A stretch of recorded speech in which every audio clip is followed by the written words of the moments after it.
Pois bem, galera, fechando então nosso assunto, esse primeiro da terceira unidade, Europa Ocidental, vamos discutir um pouco hoje sobre a questão do espaço rural e do espaço urbano na Europa, além das características de sua indústria.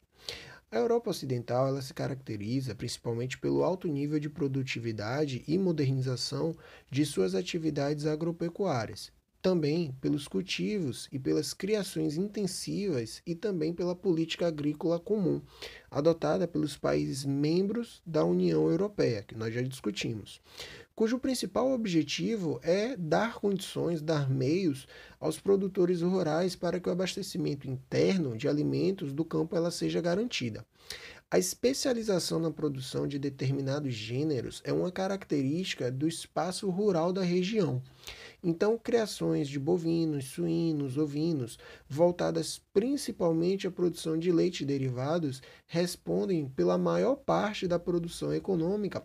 principalmente nos países como Holanda, França, Alemanha.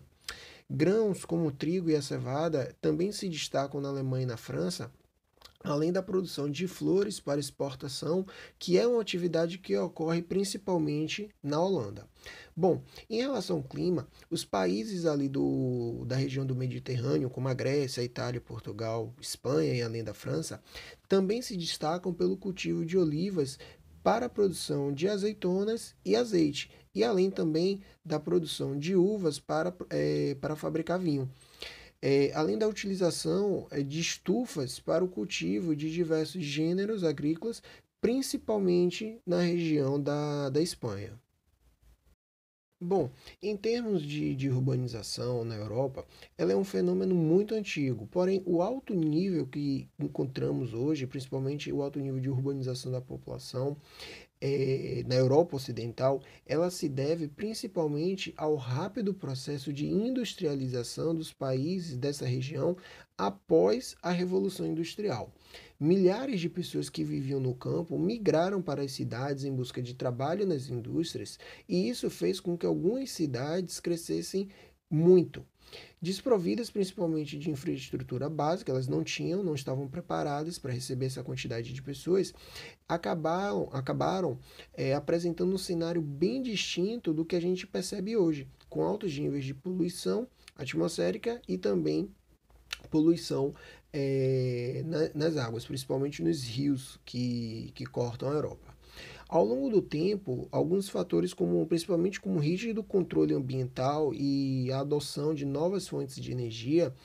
pois até então a principal fonte de energia na Europa era o carvão, ajudaram a amenizar, diminuir alguns desses problemas. De maneira que cidades como Londres e Paris conseguiram recuperar a qualidade da água de seus rios e também do ar atmosférico.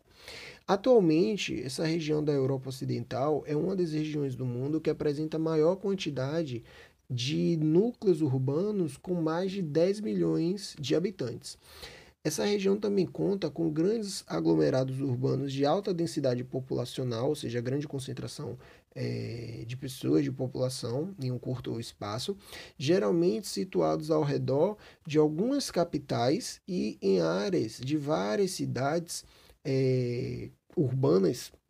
cidades que formam uma área contígua. Ou seja, por exemplo, nós temos a região do Vale do Ruhr na Alemanha. Bom, em termos de características econômicas, após a crise econômica de 2008, a crise global que atingiu vários países em 2008, a economia dos países dessa região ocidental da Europa, com raras exceções, tem se recuperado e mantém a União Europeia numa posição de destaque na economia mundial. Tal condição, né, se configurou principalmente por um processo histórico que possibilitou o acúmulo de capital e de desenvolvimento tecnológico nessa região.